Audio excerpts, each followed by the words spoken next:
see here. We are live. I can see it. Hey, kids, comics. So we're here, Bronze Age Babe here, Yak and a Better Comic Book Collection.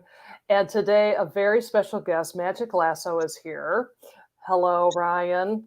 It is 5 o'clock Eastern Standard Time. I think it's earlier where you are, but you're not going to let that stop you because it's cocktail hour. Cocktail time. Cheers. Cheers. Cheers to you.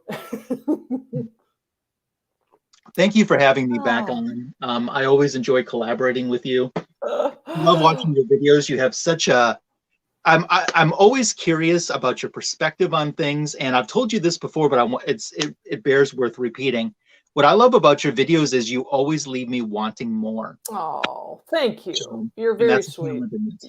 You're very sweet. Oh, in the chat, here's someone else who's very sweet. Unruly Simeon is driving, but listening. So keep it that way. Keep listening. Yeah, keep listening. Just do not become distracted. Yes. And Werewolf by Lunchtime, my God, brother, this is the guy who, it's like 5 a.m.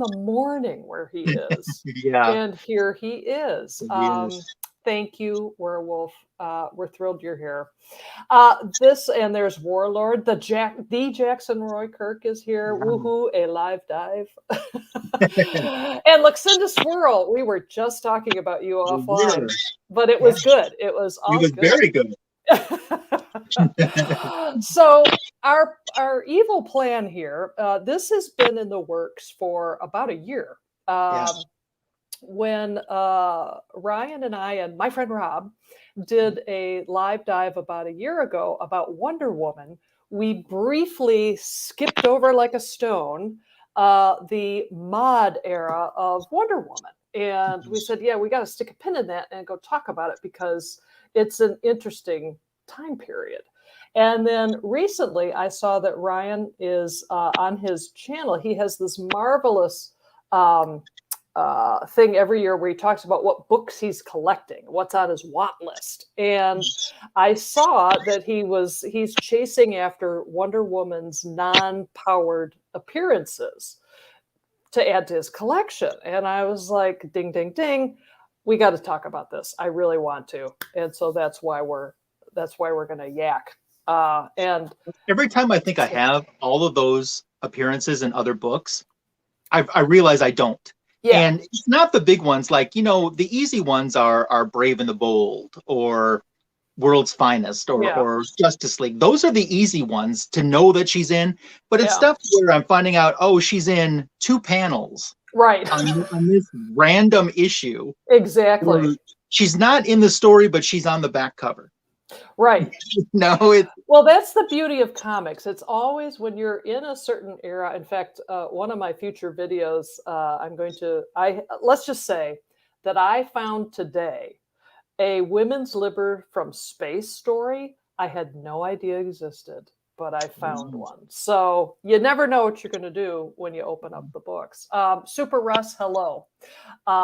Good to see you. And Ben Compton, thank you so much for joining us. We're thrilled you're here. So let's start at the beginning. The Wonder Woman that that started in 1941 with the amazing Star Spangled Banner costume, survived. She technically survived the death of her creator, but in the 50s and the early 60s, things were like, kind of sliding, don't you think? Oh, absolutely. In terms of, and we've talked about it before, that it just seems like the creators had given up on her. No one wanted to write about her. No one wanted to draw her. It just was it was a copyright that the company owned and had to keep in copyright. But so along came, I think, Denny O'Neil in 1968 and said, all right, how about if we change her up a little bit? So this issue, which came out in September, October, September of 1968. If this doesn't say mod and 1968 to you, holy cow, right? Yeah. So what was interesting is that they're setting her up to switch out, to really change, and they did it by focusing on her clothes. And there's a wonderful scene where I had to mark it because that's what I do, but where she goes out and she goes to a boutique Mm-hmm. and gets some very stylish clothing. Yep. I mean, look at that. And I got to say, the art this time around is very cool. Mm-hmm. But then what you have to see here, I'm going to read it to you, is she's in her little convertible being Maud and says, "Wow, I'm gorgeous. I should have done this ages ago." It's like, what? Yeah, that's a little Okay. odd. Okay. So the gorgeous one has a, little adventure, and it's pretty cool, but you still see her in her Wonder Woman garb in the story. Yeah.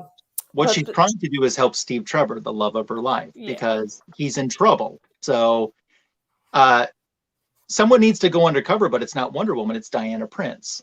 And this hippie crowd, that she needs to get information from, she can't pull that off the way that she had looked. So that's her excuse for trying it out. yeah. And but by the next issue, all is really revealed because, well, it ain't just her clothes that are going to change. Yeah. It's the whole character.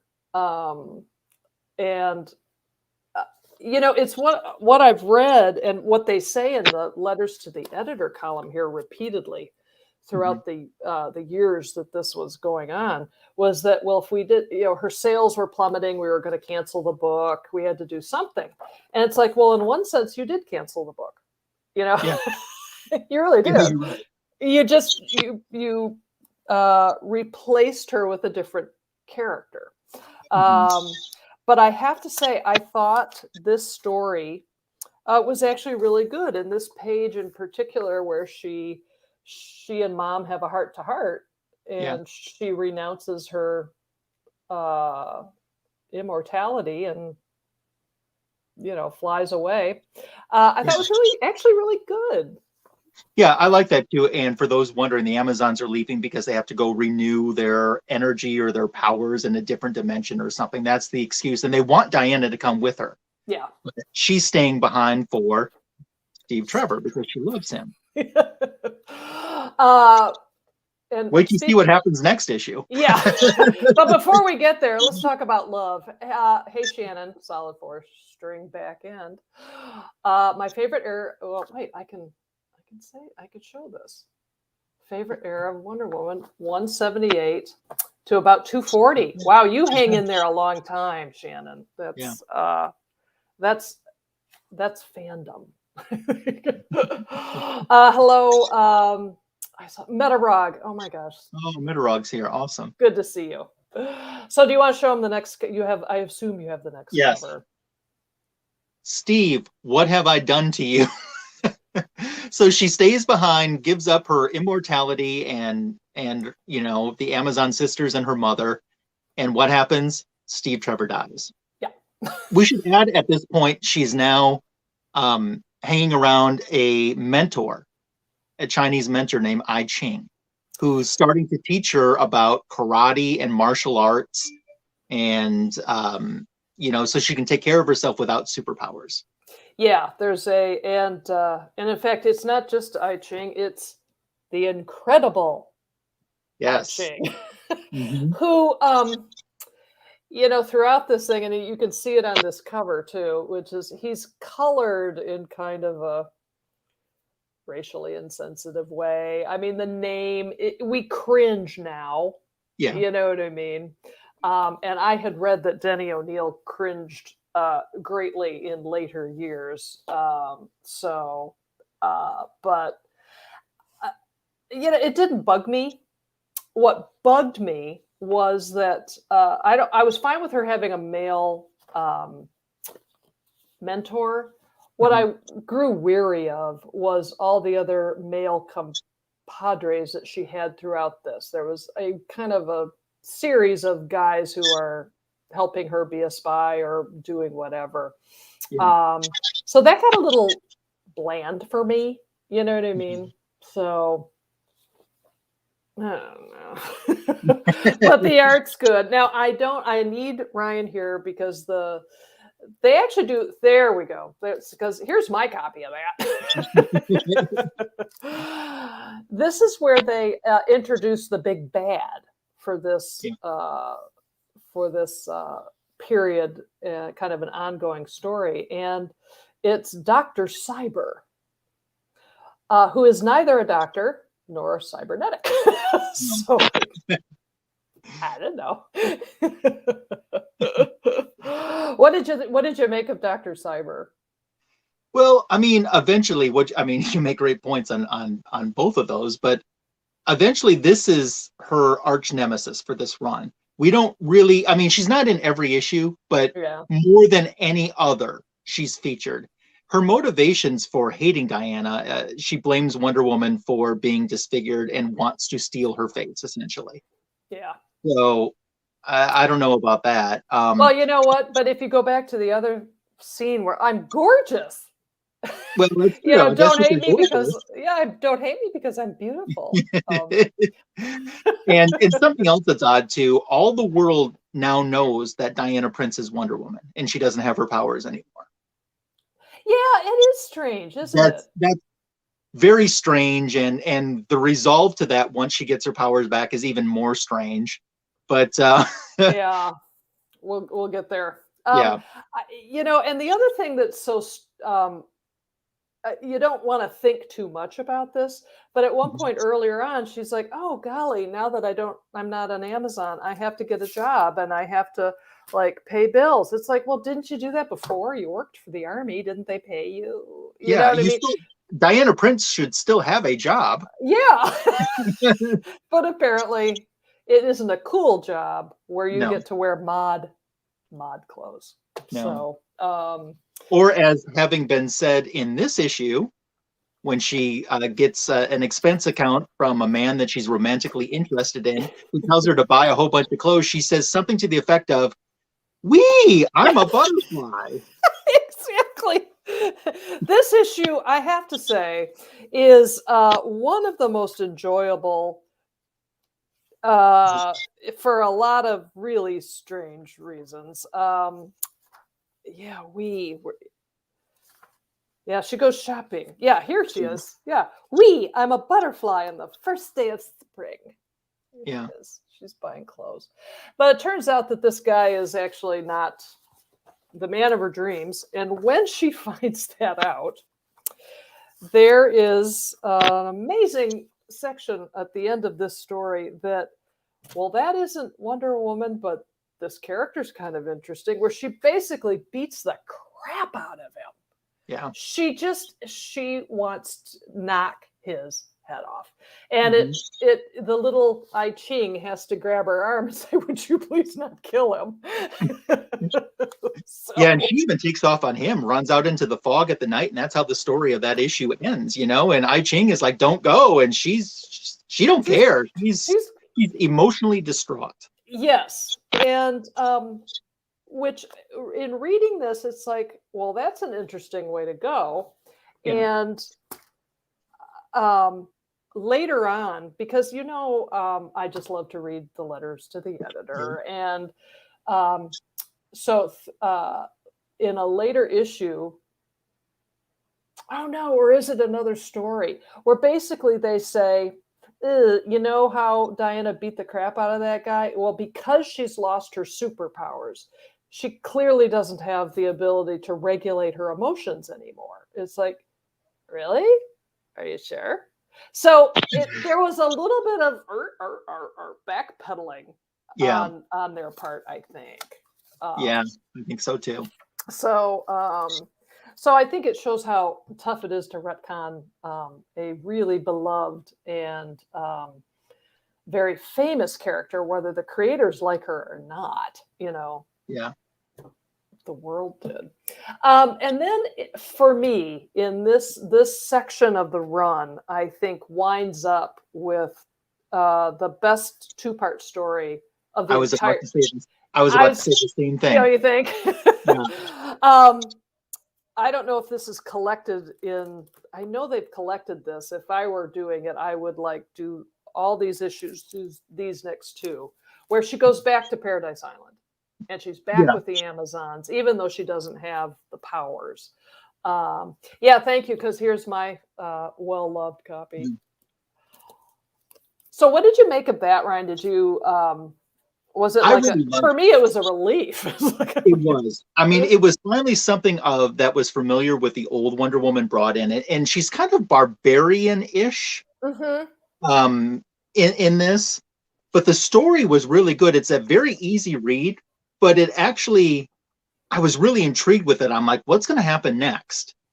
And we're going to talk about these two issues collected together as one later on, because it's reprinted later on in the series. But I really like this. I thought this was a good story, and you're right. It might be it's one of the stronger of the entire era of the mod Diana prints. Yeah, I think if you, in my opinion, if you are looking to add books from this era and you only have space in your short box to do a couple, these are the two to get, because you get the best of both worlds. You get a non-powered Diana, and you get Paradise Island and the rest of the Amazons, and how they relate to her when she doesn't have her powers. And I mean, she's making very intelligent. She's making decisions like the costume Wonder Woman would make. To me, I thought. Yes, she got smart again. But don't worry, that didn't last long. I have to say hello to Tartan Phantom. He always tries to make the live streams, and we're thrilled. Hello, Tartan. It's good to see you. And let's see here. And John's here. Hi, John. John. Is he a buddy? Is he one of your posse? Yeah. Yeah. I like some John. And Jackson is clearly picking up on this. So without the responsibility of fighting crime, she was able to let her hair down. Yes. Cheers to that, because I'm a butterfly. If I did that, I'd have beer spewing out my nose, and no, I would not be a butterfly doing that. Yeah. So that really, these two, solid, very, very solid. And but what we're seeing in this first section here, there was some stuff that wasn't that great, but then all of a sudden you get something where you're going, this is pretty decent.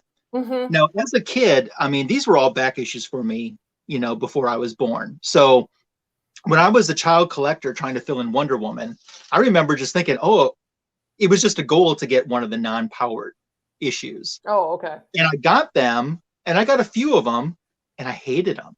Yeah. Because this isn't Wonder Woman. Yeah. And I just hated it so much. And then as an adult, I reread them. And that's when I started getting an appreciation for some of the stories. So. Yeah, and for me, it was like, that period. I've heard about it, and it must be so terrible. And actually, it's like I actually really like the first three issues. I really do. And these last two with the going back to Paradise Island, it's like pretty solid stuff. But then, so out of I'm sorry, go ahead. But then, exactly, I was going to say, out of all of the issues, this is the oddest one of all. It's a one-off issue, and it is odd from beginning to end. It's them. And that's their name, them. They are, I'll just spoiler alert for you. Do it. They're hippies. And you know how DC doesn't like hippies. They're progressive hippies. Yeah.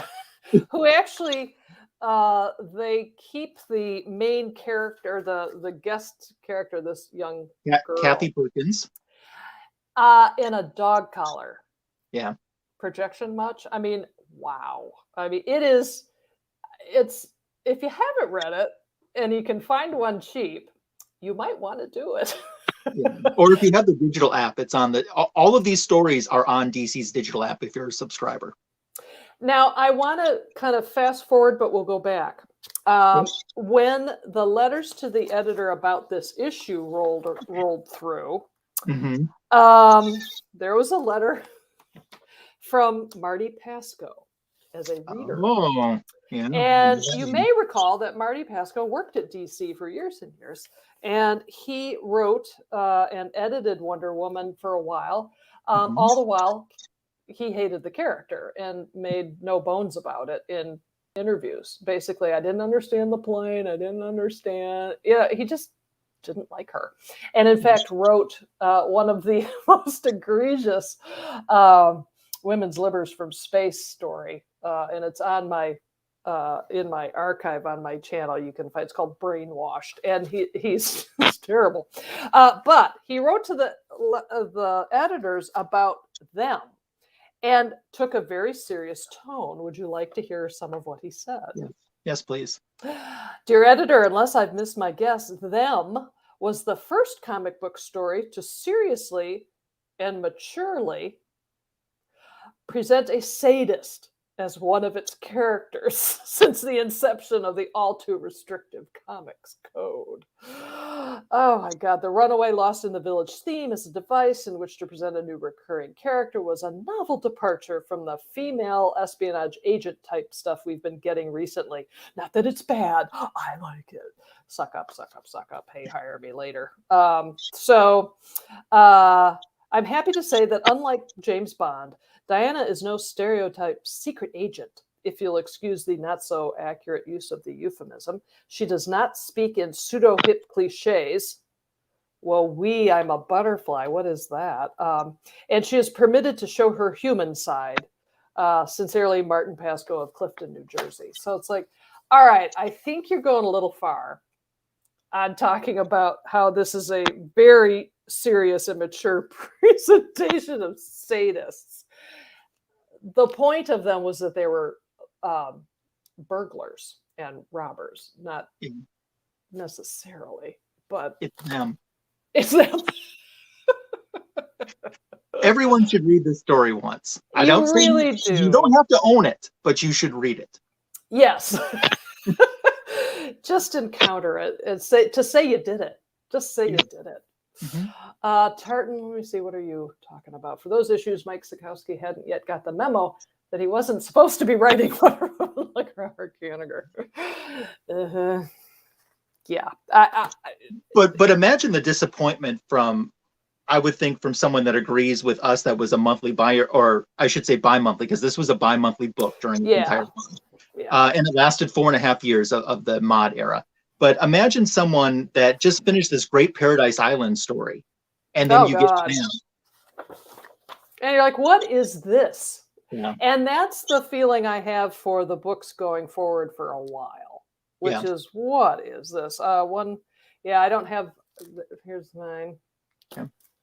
And that this is Morgana the Witch. Yeah. So, which, Marvel has their version of her too. DC had their version as well, and she fought Wonder Woman in this. Yeah. And then, listen, I found a bunch of these coverless ones on the internets for super cheap. And I'm having read the stories now, I'm really glad I did not pay full freight because super cheap was in the budget. Yeah. We got Dr. Cyber back here now, Yeah. And this is, you got to have this one because of the nice bondage cover. Yep. Is this the one where Dr. Cyber is presented with that fantastic mask? Yeah, I think so. At the end of it, she's where is it? Or is it the next? Might be the next one. But so Dr. Cyber returns because we can't think of another villain, I guess. Yeah. I don't know. It really just was like, man, they were treading water in the middle of this run. And what they were doing with the letters to the editor, which was super interesting to me, is that most of the conversations were not about the stories. They're about whether they like the new or the old. Yeah. For 4 years, that's what they talked about. They weren't talking about, I mean, at least give Marty Pasco a little bit of credit. He actually was trying to, have a conversation about the actual story they printed. But for the most part, most readers and the editors are super defensive. This is great. Everybody loves it. And if we hadn't done it, we'd have to cancel the book. I'm going to be honest with you. I got this one the other day and I can't even get through it. I was really? No. I haven't reread this one in a while, but now that you said you can't get through it, that makes me feel I'm reading it tonight. So yeah. If you can get through them, you can get through this. I guarantee it. So. It wasn't as wacko charming as them. I mean, it really. And then they start doing a lot of reprints, don't they, Ryan? Run us through what they do. And actually, at least I give them credit. Some of the ones that they're reprinting are really good stories to get. So if you wanted to see, how she went from the regular Wonder Woman to the mod Wonder Woman, and you don't want to buy both issues, or they're too expensive, or you can't find both, or whatever that kind of comprises the story, you've got it reprinted in this one. So, and this is a fantastic cover too. Yeah, it really is. And can I say one more thing about this book, which opportunity lost. Back in the day, the Wonder Woman original comic used to have a regular feature called Wonder Women of History. Yes. And they're really hard to find in reprints. Like you can only find a couple of them. I didn't realize that this book has a Wonder Woman of History feature in it. And it's worth it to that. I mean, it's fantastic. And so yeah, I would think this would be a worthy addition to your Wonder Woman collection, because the old, new, and a really lovely nod to Golden Age Wonder Woman and what that book was about and what it was aimed for at the time. Sure. Which, girls, feel good about yourself, and boys don't get threatened by them because women are pretty cool. So, So we're back to a little more sword and sorcery.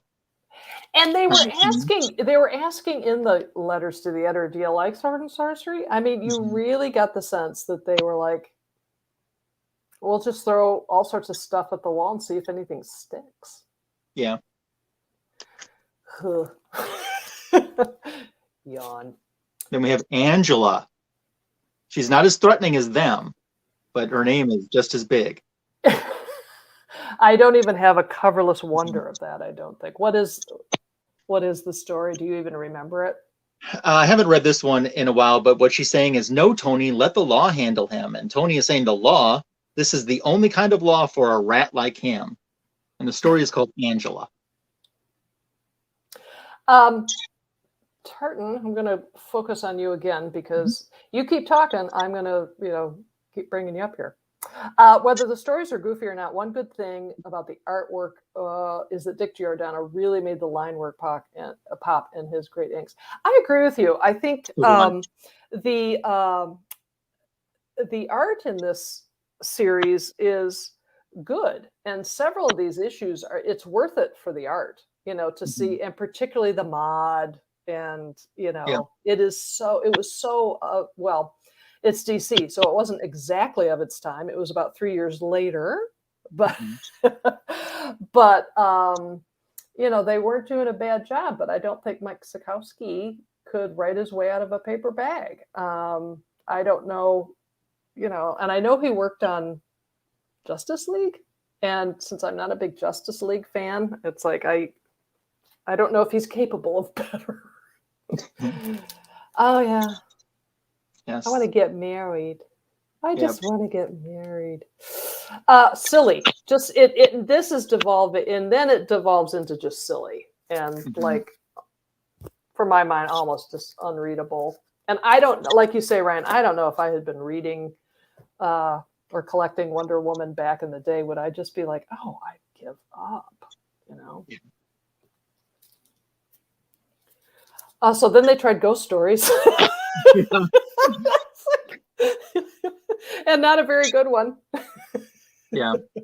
So this next issue, oh my gosh, when I saw this cover, first of all, we got another bondage cover, okay? But what more than anything, I finally went, yes, because it says the cheetah. And I'm like, the cheetah is in this. And I'm like, yes, this is what I want to see. I want to see, since the entire world seems to know that, and I'm not saying seems to know, the entire world does know that non-powered Diana Prince was Wonder Woman and she doesn't have powers anymore. I'm like, I want to see Cheetah come after her. Oh, that would have been And I'm so like, cool. that's what I want to see. And you know what you get in this story with Cheetah? You get a Golden Age reprint of a Cheetah story. Back when she had the costume. Yeah. So you would think marketing-wise, you're trying to market. I know marketing wasn't as much and prevalent as it is, has been for the last several decades. But yeah, you're trying to, I think essentially you're trying to erase that character, but then you put her right back in the book. Yeah, it seems to me because they put the Wonder Woman of history, and hey, let's it's like it's almost like, ugh, what happens if we pull some of this stuff out? I wonder what people will say, and the other thing about this cover, and I've talked about it before, which is like, okay, this image isn't even in the story. It doesn't even come close. Yeah. So, gee, wonder what that's all about. It's actually not a bad story. It's about a political assassination. It's not a bad story, but it's an example of why this is not a Wonder Woman story. It's more like a Batman story, or yeah, I think it is. You know what I mean? It's not. I don't know what they were thinking. So then you just go back to reprints again, and here, even on this cover, you've got that. This time, the panel becomes part of the cover with that. Oh, look! I had those two reprints. I had horrible, ratty copies of them, and I gave them away to a friend who is a total Wonder Woman fan, because I just didn't get it, and I didn't care at the time. And then, of course, I'm like researching this, like, oh, I had two of them. But yeah, oh, that's great. Let me see that again. The panel of like, you dare. I love it. So once again, if this sounds like a story, and this is one, that you and I both kind of enjoyed, if this sounds like a story that you want and you don't want to put the financial investment of buying 2 issues, get this one, because it reprints both parts. Yeah. So then what they did with the next issue is the exact same thing. Here's that Hippolyta story that we loved. Both parts in one. Just pick up that book, and you basically have the best of the first section. I think there are 2 other books in this run that I would also recommend, but we haven't gotten there yet. But this middle part of this experiment is just, it's painful. Then we get to the first of probably the 2 most talked about books in this era, and it's because of the covers, I'm sure. Yeah. I mean, we got bondage covers again. It's J.G. Jones, I believe, that painted these covers. And it's a good story, It is. They're really good. Yeah. And so Denny O'Neil, is he editing it at this point? By this point, Denny's moved to editing. Yeah. And is he writing them too? It's kind of between. They all kind of rotated different positions between, Mike Sekowsky, Denny O'Neil, and Dick Giordano, between editing, writing, and drawing. Yeah. And there was a couple other fill-in artists too, for like 1 issues, but not on a consistent run. Yeah. These next 2 are stories by Denny O'Neil. Yeah. And you can totally tell, because it is elevated. It is first of all, it's readable and interesting. And how they decided to do these 2 covers, it's kind of brave, don't you think? Yeah, it's they're aggressive covers, to say the least, but good stories. You know, Yeah, good amazing. stories. So I bit the berry and I actually decided to add this to the collection too. Would you? So it's like, oh, pay the I nice think these people. two are probably the two most expensive of the Yes. ones. Yeah. So I needed to add these to the Wonder Woman collection just anyway. And I was delighted just because of the covers, but I was delighted that the stories are worth it too. Yeah. And Stories are good on them. speaking of paying a lot of money, T. Jackson and Roy Kirk ran across that Lady Cop issue for way too much money on eBay this week. Listen, keep looking for Lady Cop because you have to have it for yourself. You just I saw that somewhere online recently, and it wasn't that expensive, but I can't remember where now. yeah. I have to backtrack since I know that Jackson's looking for one. Yeah, maybe someone will help you out, Jackson. You never know. Yeah, People here could be nice. sometimes. But I'm never parting with my copies. Not me, but somebody. So I And then, posted this one on Instagram today. yes, yeah, I do not have a copy of that. I didn't want to spend money because I read the story in the Wonder Woman hardcover book. Mhm. You know, because my friend Rob and I did a show on Catwoman, and Oh, so yeah. And this is Catwoman for those that are wondering. yeah, A lot of people don't seem to remember this costume for Catwoman, her yeah, pirate-esque type costume. yeah, I actually like this story. This is a two-part story, and it's Diana Prince who encounters Selena Kyle on an airplane that leads yeah. them into another sword and sorcery adventure. I actually like this one. Yeah, that one's really good, but then it follows up with this, Yeah. and somehow you've got, you know, sword and sorcery man with a skirt. I don't understand. It's like Catwoman disappears, basically, I think. Yeah. So again, it's like just there isn't a lot of willpower behind this series. You know, it stops and starts and stops and starts. And I think the biggest heartbreaker of the series is this one in terms of stops and starts. I did a video on this. The classic comic collector Scott Harris King did a great video on this book. It is a famous book, or infamous. And the intention, my understanding is, oh, look, you've got an 8.5. Look at you. This is an A-OK from Man Cave. No way. It What a was. nice guy. Yeah. Jeez. Doesn't it present beautifully? It Don't does. you just love it? I love the colors. I love you know, it's got everything that era of Wonder Woman represents. It's like there's some bondage, there's just Mhm. what? I reread this last night, and oh man, this is the women's lib issue. Yeah. And they make sure you know on almost every page that this is the women's lib issue in some way, shape, or form. And it ends essentially on a cliffhanger that doesn't get resolved ever. Right.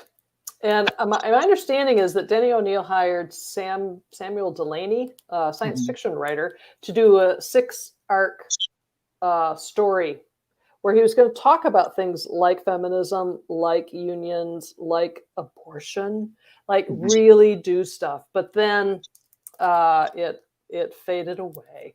And we get the next issue, which is, we're all done now, just kidding. They kill I Ching. Like he doesn't even get to go home or, you know, go reunited with his daughter who was a part of this thing early on. He just gets assassinated. So you can tell by the cover she's back. She's back. And so phew to all, you know, powered Wonder Woman fans, because she has done returned. So yeah. I remember, and I bought this, you know, I don't know, 20 some years ago. This was always a hard issue for me to find as a collector. Mm-hmm. But I remember the first time I ever saw this cover, and I went, "Oh my gosh, I love this cover! I'm bonkers with this cover." Yeah, this was a tough issue to find. Well, it's a great book, and I'm happy to see people as she sits in front of her 9.2. Yeah, I saw that back there. Um, listen, I am not an investor whatsoever. So the fact that that thing has accrued, because I just bought it for the hell of it several years ago. But since people are specking like crazy on Nubia, Hmm. okay. Which is her first appearance. So Yeah, yeah. yeah. And so there you go. Um, so yeah, I mean, it's one of those things where it's like if you kind of squint sideways, it's like the run, it's not great. There are parts of it that are fine and Mhm. entertaining. As a whole, it's a head scratcher, I think. Um, and even more head scratching is her other appearances throughout the DC line during that time. And Yeah. Ryan, you're collecting uh, those I'm appearances, working are on you that. Every not? time that I think I've completed it, I find one where it's just a minor appearance that I don't have. But Yeah. you know, Justice League 69 is where she resigns from the team. So, and you see her there in the corner, and that's when they first find out, that she's lost her powers, and they say, well, you can still be a member, and she says no. Mhm. But she makes some more appearances. Like this is 69, but in issue 71, she and I Ching are in the first like 2 or 3 pages. They find the problem that the Justice League is going to need to solve, but they take off before the group even arrives. And they don't know they didn't even know who contacted them. They're like, somebody contacted us, but they weren't here when we got here. And her entire placement in this story is the only thing that I can think of is that they're thinking we don't have any female presence in this book because by this point, Black Canary wasn't a member yet. She still was on Right. Earth 2. Right. And I think they thought we have to have some type of a female presence in this story somewhere. That probably makes sense. So what was their reaction when did she go to them and say, "Hey, I've depowered," and were they like, "Oh, good for you," or I just remember it being more in shock and she's like, I'm resigning, and they just kept saying you don't have to. But okay. it was all done really fast in like a page to a page and a half, and Yeah. that's all the real estate that they were given You in don't this have to. We still need a secretary. You yeah. still take notes, can't Yeah. you? Haven't you ever heard of the Justice Society? Who was their secretary? That would be Wonder But what I also find interesting too is we're talking about, like I said, a 4.5 year period run of her being mod era non-powered. Woman. During the 4 JLA JSA team ups that yearly happened in the Justice League title, the Earth 2 Wonder Woman was in 3 of the 4. Oh, So that says to me that I think that there were other editors that were kind of like, we need a Wonder Woman, yeah. we need this. And I think she was purposely used for those purposes. Well, somebody had a smarter idea, and like you say, it's like if on the one hand it saved the Wonder Woman title from going extinct, I guess it's Mhm. good. And yet it wasn't used very creatively. Like you say, it's like, what about her old villains? Yeah. Everybody knows that would have been super interesting. Yeah. That's what I thought we were getting with that book that had that just Bill Cheetah's on there. And I'm like, oh Yeah, my gosh, this is what I want. that's not what you're gonna get.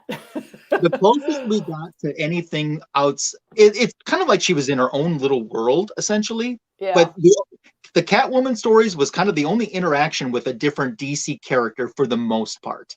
I for think her title, yeah, for and she in would, her title, yeah.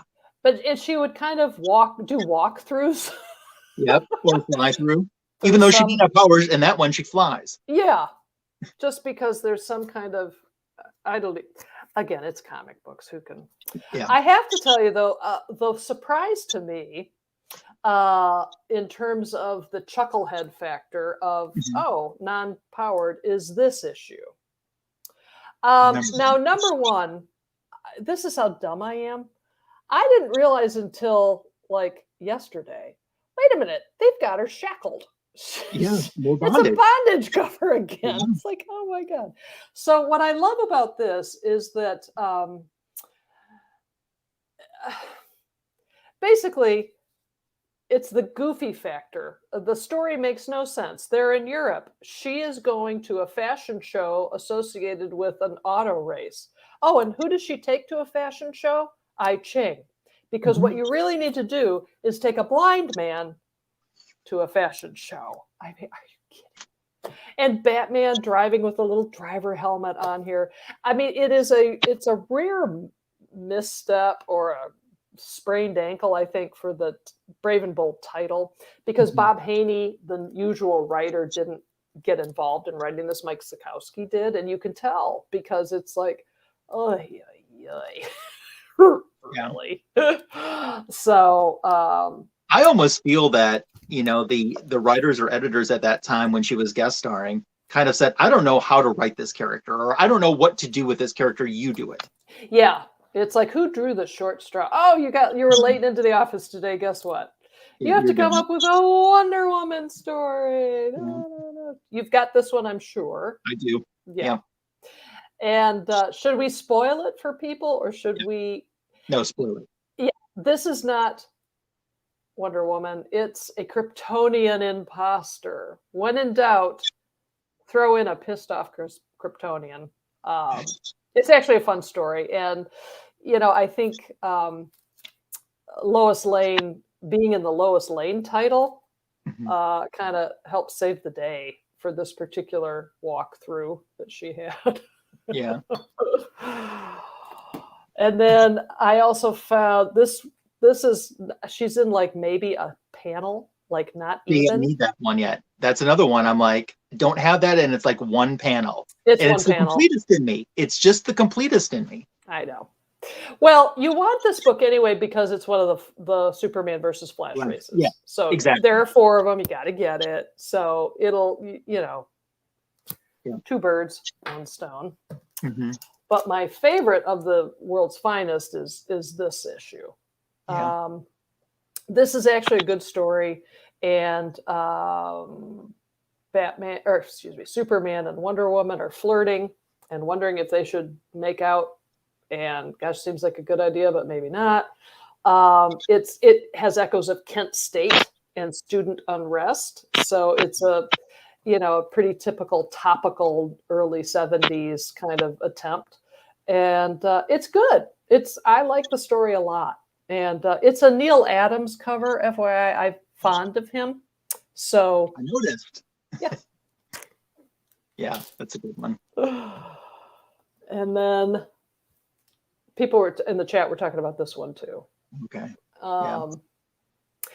What I liked about this is another idea that I think got dropped or never picked up. She had an Amazon guardian, like this Amazonian guardian would kind of appear. It's like, well, why didn't you have that through the other stories? You know, there were good ideas bopping around in some of these other books, but I love the cover, you know, so yay.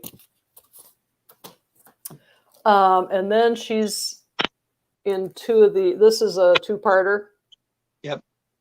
Barely. I Ching is in the issue before just by himself, though. Yeah. I think it's this one. This one. I'm backwards. I haven't had that much to drink. I really haven't.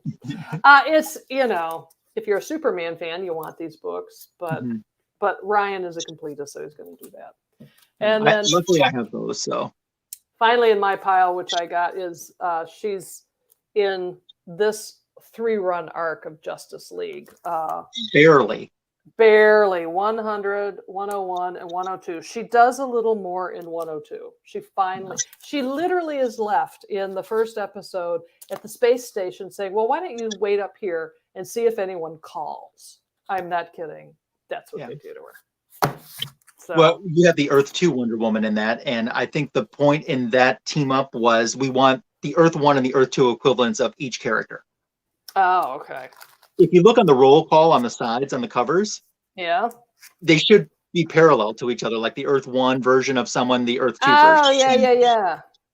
Yeah, hold one of those up again. Yes. Yeah, hold one of those up again. Thousands of dollars of education. There you go. I see what you're talking about. Yeah. Now, Tartan saying, by the way, SHBAB, that Brave and Bold 105, it's the only time that particular Wonder Woman cover logo was ever used. Oh. Yeah, you're right on that. I hadn't. Interesting. Tartan, you're amazing. The things So that they know. I pulled two other books that I didn't think that you would have pulled. Can I just say hello to Sleepy Reader? Hey, Sleepy Reader. I changed. Just naming a character. Yes, it does.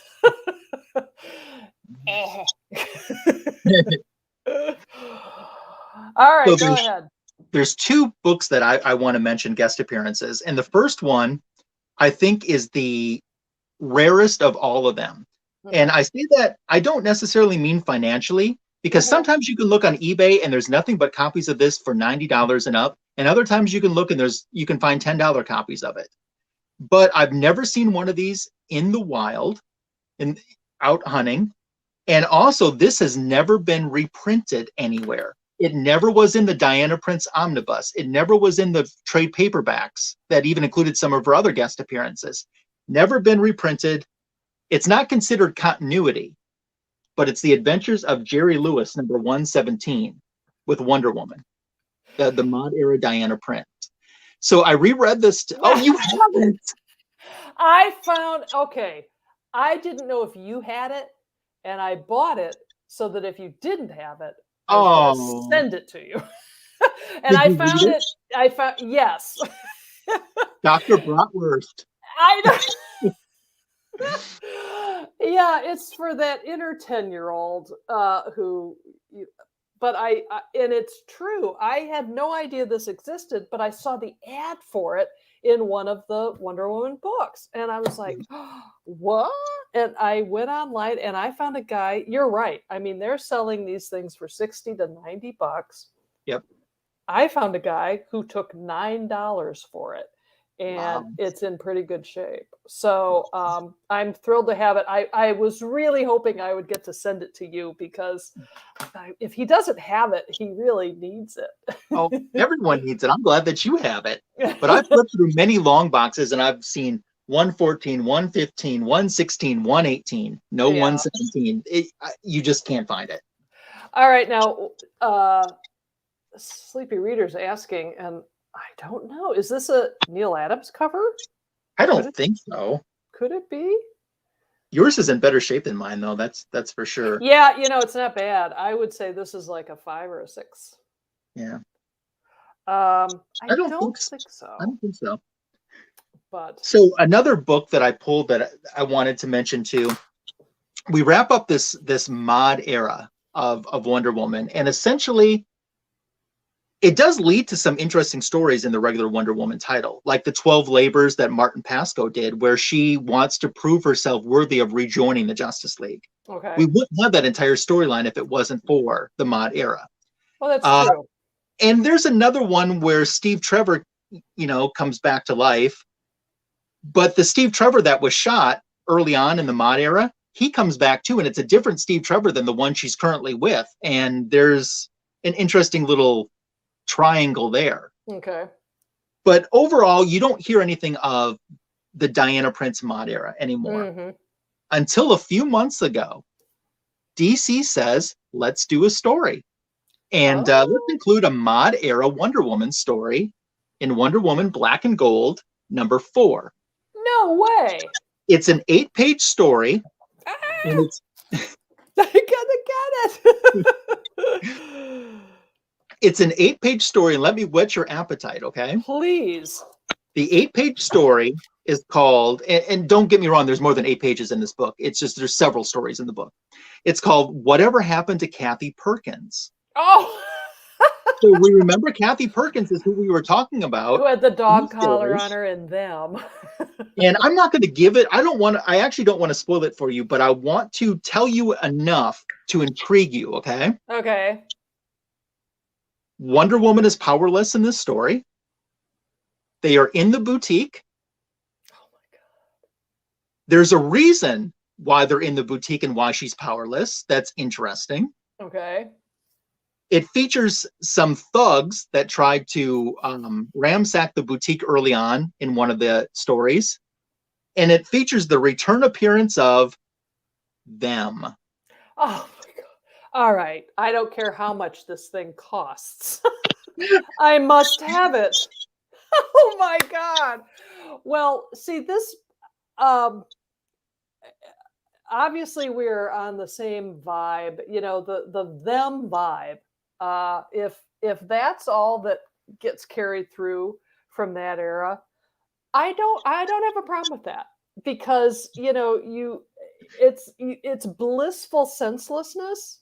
Yep. And if you read this series with your tongue planted firmly in your cheek, with the exception of a couple of the Paradise Island stories and the Denny O'Neil stories later on, it's a perfect encapsulation. No!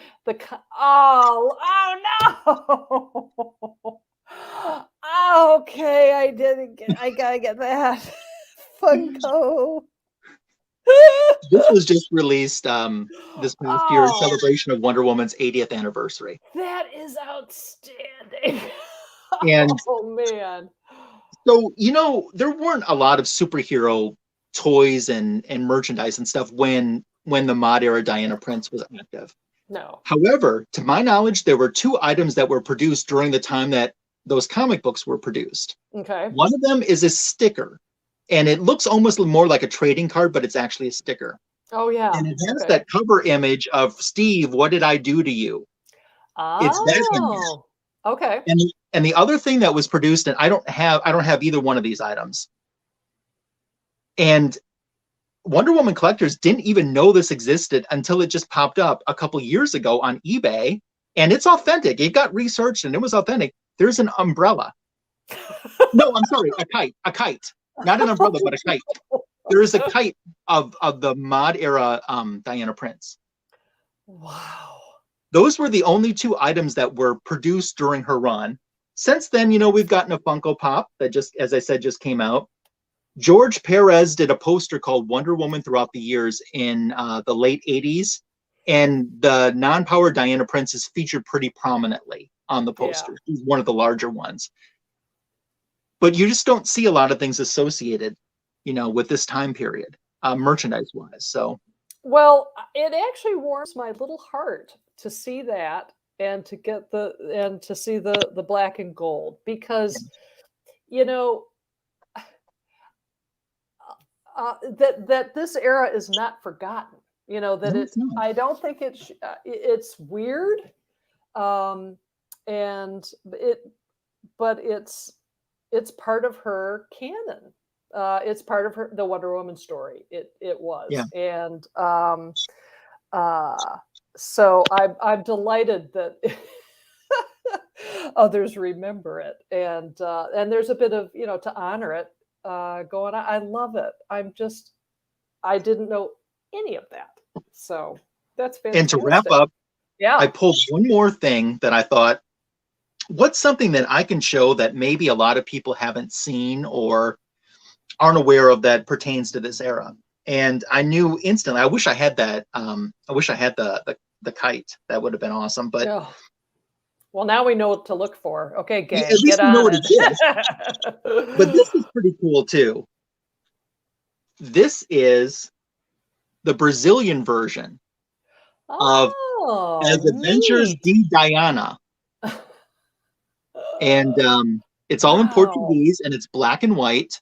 And there were 15 issues that ran over there of these stories. And this is the only one that I have, and this was a gift from my friend Andre, who lives in Brazil. And I love it, just to have, you know, part of this era. He says they're not that easy to find over there, which makes sense. Yeah, it's fantastic. Well, I agree with Sleepy Rita. The mod Wonder Woman is comics' greatest footnote. It is. It really. That's a great way to put it. Yeah. And that my bottom line in this is, it's not horrible. It's not all horrible, and it's not all fantastic. Yeah. It's a wave. It goes up and it goes down. So yeah, come for the art. Come for the zaniness, and stick around for, you know, the blind man who goes to a fashion show. I mean, how can you not love that? You know who Ronnie Millsap is, the singer. Oh yeah. So he had this big hit song called "Stranger in My House," and the line goes, "There's a stranger in my house, someone here that I can't see." But can't see anyone, Ronnie. He's blind. singer. Yeah.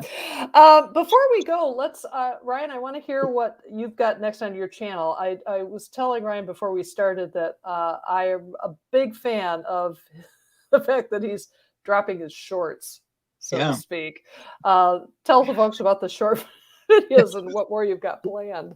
Yeah, so I'm going to be doing some series of shorts, and for those that don't know, on YouTube, the shorts are videos that are like a minute or under. So in the series that I've already launched, one is called the back issue of the week. So I pull a back issue and I explain why I've picked this as the back issue of the week. And then the other one I've done is what I've been reading, and that will come probably about twice a month, and you'll just see what comic books I've been reading since the last update. And I've got my regular videos too. This week I just did a recap of my holiday haul that included 3 AOKs. It included a wicked Queen Hippolyta action figure that I got as a gift. So, and this upcoming week, I was just talking about my friend in Brazil. He sent me a stack of Brazilian comic books, some that have different covers than we ever had here in the United States. Cool. So that unboxing will be dropping this upcoming week. But if you're not subbed to my channel, if you wouldn't mind heading over there and clicking subscribe, I certainly would appreciate it. I follow everyone back, and I thank everyone who's so kind and comment, and the support that I get from this community is amazing, and I truly appreciate everyone. Tell you, this gang of ours here, as evidenced by Werewolf. I have some handcuffs upstairs because I'm wondering what, dude. I love these guys, every single one of you in the chat. Thank you so much. You have no idea. Thank you, Russ. Thank you. You have no idea how much I look forward to these occasional live dives to, chat with you guys and just toss the ball around. I really get a kick out of it. I've got a couple ideas for some videos. I know this is going to shock you all, but I bought some more stuff from the Neil Adams store. So there's some art that's going to be coming my way and another mystery box. So I'll do a video on that so you can see. And I've also got I want to do something in honor of Women's History Month in March. So I figure out what I'm going to do for that. But probably drop, I think, on International Women's Day, which I think is the 8th of March. So I'm going to have something ready for that. So, so listen, everybody, thank you so much for joining us tonight. Ryan and I have been, like I say, we've been toying with this idea for over a year, and we finally did it. I'm glad we did it too. And if you've been inspired enough that you eventually pick up some of these issues or read some of them digitally, drop a comment on this video too, because I'll be watching the comments too, and let us know, even if it's a couple weeks from now, let us know what you thought of the books, which ones you bought and what you thought of them. Absolutely. And for those of you who haven't read them, come on, them. It's them. It's them. All right. The Wi-Fi hotspot has informed me that she is going to go on a cocktail hour Zoom in about 10 minutes. So I have to get out the wireless router now. I'm a butterfly. I'm a butterfly. I'm gorgeous. So thanks, everybody. Thanks, Ryan. Thank you. And we'll see you all next time. Okay. Bye.